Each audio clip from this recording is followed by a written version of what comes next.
നാം ഏറ്റെടുക്കേണ്ട പ്രവർത്തനങ്ങളെക്കുറിച്ചും നമ്മുടെ പ്രശ്നങ്ങളെക്കുറിച്ചെല്ലാം ചർച്ച ചെയ്യുന്നതിനും തീരുമാനമെടുക്കുന്നതിനുമൊക്കെയാണ് ഇത്തരത്തിലുള്ള ഒരു സമ്മേളനം തീരുമാനിച്ചിട്ടുള്ളത്. നമുക്കറിയാം, ഇത്തരം മേഖലയിലുള്ള ആളുകളെ സംബന്ധിച്ചിടത്തോളം ഞാൻ എപ്പോഴും പറയാറുള്ളതും പലതരം കാരണങ്ങളാലാണ് ഇത്തരത്തിലുള്ള ചില പ്രയാസങ്ങൾ, പരിമിതികൾ അനുഭവിക്കേണ്ടി വരുന്നത്. ചിലരെ സംബന്ധിച്ചിടത്തോളം ജന്മനാ ഉണ്ടാകുന്ന പ്രയാസമുണ്ട്, ചിലർക്ക് ചില രോഗത്തിൻ്റെ ഭാഗമായിട്ടുണ്ടാവും, മറ്റു ചിലർക്ക് ചില അപകടങ്ങളുടെ ഭാഗമായിട്ടെല്ലാം ഇത്തരത്തിലുള്ള പരിമിതികൾ ഉണ്ടാകുന്നു എന്നുള്ളതാണ്. അപ്പോൾ നമുക്കുണ്ടാകുന്ന ഈ ഒരു ചെറിയ പ്രയാസത്തെ മറികടന്നുകൊണ്ട് നമുക്ക് ലഭ്യമാകുന്ന എല്ലാ സൗകര്യങ്ങളും പ്രയോജനപ്പെടുത്തി സന്തോഷകരമായി ജീവിക്കുക എന്നുള്ളതാണ് നാം ഏറ്റെടുക്കേണ്ടതായിട്ടുള്ളത്. ആ നിലയിൽ നന്നായി ഇന്നത്തെ സമ്മേളനത്തെ സമ്പുഷ്ടമാക്കുന്നതിന് വേണ്ടി സാധിക്കണമെന്നതാണ് എനിക്കെൻ്റെ പ്രിയപ്പെട്ട സഹോദരി സഹോദരന്മാരോട് അഭ്യർത്ഥിക്കുവാനുള്ളത്. ഇപ്പൊ നമുക്കറിയാം, ഒരുപാട് സാധ്യതകൾ ഇന്ന് നമുക്കുണ്ട്, അവസരങ്ങളുണ്ട്. ഇപ്പൊ കേരളത്തിനകത്തുള്ള സർക്കാരിനെ സംബന്ധിച്ചിടത്തോളം ഇത്തരം മേഖലയിലുള്ള ആളുകളെ സമൂഹത്തിന്റെ മുഖ്യധാരയിലേക്ക് എത്തിക്കുന്നതിന് മറ്റെല്ലാവരോടൊപ്പം അവരെയും എത്തിക്കുക എന്ന ലക്ഷ്യത്തോടു കൂടിയുള്ള വലിയ ഇടപെടൽ കേരളത്തിനകത്തുള്ള സർക്കാർ നടത്തിക്കൊണ്ടിരിക്കുന്നു എന്നുള്ളതാണ്. അതിൻ്റെ ഒരു ഉദാഹരണം എടുത്ത് പരിശോധിച്ചാൽ, തൊഴിൽ അവസരങ്ങളിലെല്ലാം ഒരു നിശ്ചിത ശതമാനം ഇത്തരം മേഖലയിലുള്ള ആളുകൾക്ക് മാറ്റിവെച്ച് മാത്രമേ മറ്റുള്ളവരെ നിയോഗിക്കാവൂ എന്നുള്ളതടക്കമുള്ള നിബന്ധന സർക്കാർ കൊണ്ടുവരികയാണ്. ഇപ്പോൾ പ്രത്യേകിച്ച് മുന്നെല്ലാം സർക്കാർ സ്ഥാപനത്തിൽ മാത്രമായിരുന്നെങ്കിൽ ഇന്ന് വിദ്യാലയങ്ങളിലെല്ലാം എയ്ഡഡ് വിദ്യാലയത്തിലടക്കം അത്തരത്തിലുള്ള കർശനമായ നിബന്ധന കൊണ്ടുവന്നുകൊണ്ട് അത്തരത്തിലുള്ള ആളുകളെ കൂടി ഉൾപ്പെടുത്തിയാൽ മാത്രമേ മറ്റുള്ളവർക്ക് അംഗീകാരം കൊടുക്കൂ എന്നുള്ള നിലയിലേക്കുള്ള കർശനമായ നിലപാടാണ് സർക്കാർ സ്വീകരിക്കുന്നത്. അപ്പൊ അതുകൊണ്ട് തന്നെ എല്ലാ വിഭാഗത്തിലുള്ള ആളുകളും മറ്റുള്ള ആളുകളോടൊപ്പം ചെറിയ പരിമിതികൾ എന്ന നിലയിൽ അനുഭവിക്കുന്ന ആളുകളെ കൂടി ഉൾപ്പെടുത്തിക്കൊണ്ടുള്ള ഒരു പ്രത്യേക കാഴ്ചപ്പാടോടുകൂടി മുന്നോട്ട് പോകുന്നതിന് വേണ്ടി കേരളത്തിന് കഴിയുന്നുണ്ട്. അത് ഇത്തരത്തിലുള്ള പ്രയാസം അനുഭവിക്കുന്നവരെ സംബന്ധിച്ചിടത്തോളം ഏറെ ആശ്വാസകരമായിട്ടുള്ള ഒരു കാര്യം തന്നെയാണെന്നാണ് ഞാൻ കരുതുന്നത്. ഇപ്പം കണ്ണൂർ ജില്ലാ പഞ്ചായത്തിനെ സംബന്ധിച്ചിടത്തോളം ഞങ്ങൾ ഇത്തരം മേഖലകളിലുള്ള പദ്ധതികൾ എല്ലാ ആളുകളുമായി ചർച്ച ചെയ്തുകൊണ്ട് ഏതൊക്കെ തരത്തിലുള്ള പദ്ധതികളാണ് ഞങ്ങൾ ആസൂത്രണം ചെയ്യേണ്ടത് എന്നതടക്കം വെച്ചുകൊണ്ട് തന്നെയാണ് പദ്ധതിക്ക് രൂപം കൊടുക്കുന്നത്. ഇപ്പം ബ്രെയിലി സാക്ഷരത നേരത്തെ ഇവിടെ ബഹുമാന്യ സ്വാഗത ഭാഷണത്തിൽ സൂചിപ്പിച്ചിട്ടുണ്ട്. നമുക്കറിയാം, പല ആളുകളെ സംബന്ധിച്ചിടത്തോളം ഇപ്പം സാധാരണക്കാരെ പോലെ പുസ്തകങ്ങൾ, പത്രങ്ങൾ വായിക്കാൻ പ്രയാസമുള്ളവരാണ്.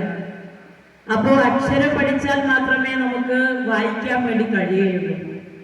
അതിന് ബ്രെയിലി സാക്ഷരത യാഥാർത്ഥ്യമാക്കുക, എല്ലാവർക്കും വായിക്കുവാനുള്ള ഒരു അവസരം ഉണ്ടാക്കിയെടുക്കുക എന്ന ലക്ഷ്യത്തോടു കൂടിയാണ് അത്തരത്തിലൊരു പ്രവർത്തനങ്ങൾക്ക് കണ്ണൂർ ജില്ലാ പഞ്ചായത്ത് നേതൃത്വം കൊടുക്കാൻ വേണ്ടി തയ്യാറായിട്ടുള്ളത്.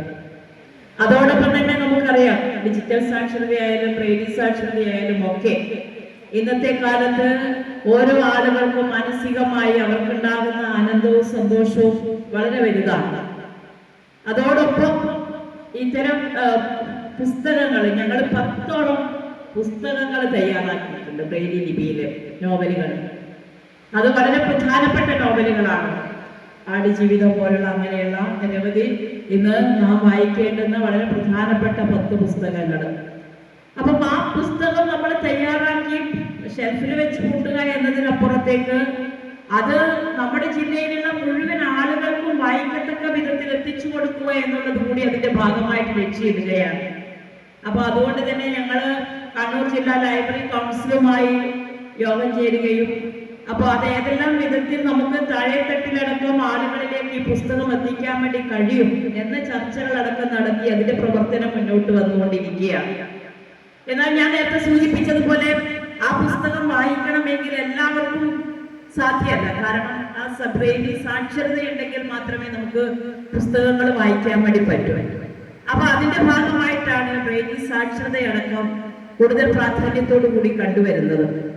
അപ്പൊ എനിക്ക് പ്രിയപ്പെട്ട സഹോദരി സഹോദരന്മാരോട് അഭ്യർത്ഥിക്കുവാനുള്ളത്, നമ്മുടെ ജില്ലയിലുള്ള മുഴുവൻ ഇത്തരം പ്രയാസം അനുഭവിക്കുന്ന ആളുകളിലേക്കും ഇത്തരം കാര്യങ്ങളിലെല്ലാം എത്തിച്ചുകൊണ്ട് അവരെല്ലാം ഇതിന്റെ ഭാഗവാക്കാക്കി അവർക്കെല്ലാം ഇത് പ്രയോജനപ്പെടുത്തുന്ന നിലയിലേക്ക് മാറ്റിയെടുക്കുന്നതിന് വേണ്ടി സാധിക്കണം എന്നൊരു അഭ്യർത്ഥനയാണ് ഇവിടെ മുന്നോട്ട് വെക്കാനുള്ളത്. ഇപ്പൊ ഞങ്ങൾ കഴിഞ്ഞ വർഷം 60-ലധികം സ്മാർട്ട് ഫോൺ കൊടുത്തിട്ടുണ്ടായിരുന്നു. പ്രത്യേകമായി ഇത്തരത്തിലുള്ള ആളുകൾക്ക് ഉപയോഗിക്കാൻ പറ്റുന്ന വിധത്തിലുള്ള സോഫ്റ്റ്വെയർ എല്ലാം ഇൻസ്റ്റാൾ ചെയ്ത മൊബൈൽ ഫോൺ. ഈ വർഷവും അത്തരത്തിലുള്ള പദ്ധതികൾ ഞങ്ങൾ വെച്ചിട്ടുണ്ട്. ഇതിനുള്ള അപേക്ഷകളെല്ലാം ക്ഷണിച്ച് പ്രവർത്തനങ്ങൾ നടത്തിക്കൊണ്ടിരിക്കുകയാണ്. അപ്പം ഇതെല്ലാം തീർച്ചയായും നമുക്ക് പൂർണ്ണമായും നമ്മുടെ ജില്ലയിലെ ആളുകളിലേക്ക് എത്തിക്കുന്നതിന് വേണ്ടി കഴിയേണ്ടതായിട്ടുണ്ട് എന്നുള്ളതാണ്. അപ്പം ഓരോ ഘട്ടം ഘട്ടമായി ഈ സൗകര്യങ്ങൾ നമ്മുടെ ജില്ലയിലെ എല്ലാ ആളുകളിലേക്കും എത്തിച്ചുകൊണ്ട് എല്ലാവർക്കും മറ്റുള്ളവരെ പോലെ ഇത്തരം ഫോണുകൾ ഉപയോഗിക്കാനും അക്ഷരം വായിക്കാനുമുള്ള അവസരം ഒരുക്കി കൊടുക്കുക എന്ന ലക്ഷ്യം യാഥാർത്ഥ്യമാക്കുന്നതിന് വേണ്ടി സാധിക്കേണ്ടതായിട്ടുണ്ട്. അപ്പം എനിക്ക് ഇവിടെയുള്ള പ്രിയപ്പെട്ട നിങ്ങളോട് അഭ്യർത്ഥിക്കാനുള്ളത്, ഇത്തരത്തിലുള്ള സമ്മേളനങ്ങളിലൂടെ നമ്മൾ അനുഭവിക്കുന്ന ഓരോ പ്രശ്നങ്ങളെയും ആ പ്രശ്നങ്ങൾക്ക് ഏതെല്ലാം വിധത്തിലാണ് നമുക്ക് അതിന് പരിഹാരം ഉണ്ടാക്കാൻ വേണ്ടി സാധിക്കുക എന്ന രീതിയിലുള്ള ചർച്ചകളും നിർദ്ദേശങ്ങളും കൊണ്ടുവന്നുകൊണ്ട് അത് വരുന്ന ത്രിതല പഞ്ചായത്ത് സംവിധാനത്തിലൂടെയും സർക്കാരിലേക്ക് എത്തിക്കേണ്ടതുണ്ടെങ്കിൽ അത്തരത്തിലെല്ലാം എത്തിച്ചുകൊണ്ട് പൂർണ്ണമായും നമുക്ക് നാം അനുഭവിച്ചുകൊണ്ടിരിക്കുന്ന ദുരിതങ്ങളിൽ നിന്ന് അല്ലെങ്കിൽ പ്രയാസങ്ങളിൽ നിന്ന് മുക്തി നേടുന്നതിന് വേണ്ടി കഴിയണം എന്നതാണ് സൂചിപ്പിക്കാനുള്ളത്. ഞാൻ മറ്റു വിശദാംശങ്ങളിലേക്കൊന്നും പോകുന്നില്ല. ഇവിടെ വളരെ വിശദമായി ഈ സമ്മേളനത്തിന്റെ ഭാഗമായിട്ടുള്ള റിപ്പോർട്ടും മറ്റു ചർച്ചകളും കാര്യങ്ങളും ഒക്കെ ഇവിടെ അവതരിപ്പിക്കേണ്ടതായിട്ടുണ്ട്. ഇതിന്റെ സംസ്ഥാന നേതാക്കന്മാരെല്ലാം ഈ പരിപാടിയിൽ പങ്കെടുക്കുന്നുണ്ട്. അവരെല്ലാം നിങ്ങളോട് സംസാരിക്കും. അപ്പോൾ ആ വിലയേറിയ സമയം നഷ്ടപ്പെടുത്തുന്നില്ല ഞാൻ. അതുകൊണ്ട് ഈ സമ്മേളനത്തിൽ പങ്കെടുക്കാൻ കഴിഞ്ഞതിലുള്ള സന്തോഷവും നിങ്ങളെയെല്ലാം കാണാൻ കഴിഞ്ഞതിലുള്ള സന്തോഷവും കൂടി ഈ അവസരം അറിയിച്ചുകൊണ്ട് തുടർന്നും ഇത്തരത്തില് ഏതെല്ലാം തരത്തിലാണ് ഇപ്പൊ ഞാൻ എപ്പോഴും പറയുന്നത്, നമ്മൾ പലപ്പോഴും ഈ പ്രയാസം അനുഭവിക്കുന്ന ചില പ്രദേശങ്ങളിലെല്ലാം പോകുമ്പോൾ അത്തരത്തിലുള്ള ആളുകളെല്ലാം കാണുമ്പോഴും നമ്മൾ പറയുന്നതും അപ്പം അത്തരം പദ്ധതികൾ തയ്യാറാക്കുമ്പോൾ അവരുമായി ആലോചിച്ച് എന്തിനാണ് മുൻഗണന കൊടുക്കേണ്ടത് എന്നതടക്കം നമ്മൾ ആരാഞ്ഞുകൊണ്ടാവണം എന്നുള്ളതാണ് ഞങ്ങൾ ആഗ്രഹിക്കുന്നത്. ആ നിലയിലേക്ക് വരുന്ന ഭരണസമിതിയും ആ നിലയിലേക്കുള്ള പ്രവർത്തനങ്ങൾക്ക് തന്നെ നേതൃത്വം കൊടുക്കും എന്നുള്ളതാണ് പ്രതീക്ഷിക്കുന്നത്. ഞങ്ങളെ ഭരണസമിതിയെ സംബന്ധിച്ചിടത്തോളം ഇനി ഒരു മാസം കാലമാണ് ഞങ്ങളുടെ മുന്നിലുള്ളത്.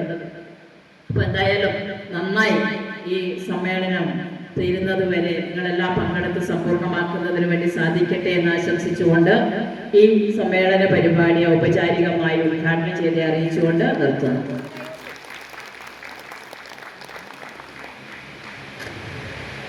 രത്നാമാരി മേഡം അവർക്ക് നമ്മുടെ സമ്മേളനത്തിൽ പങ്കെടുത്തതിനും നമ്മളോട് നല്ല വാക്ക്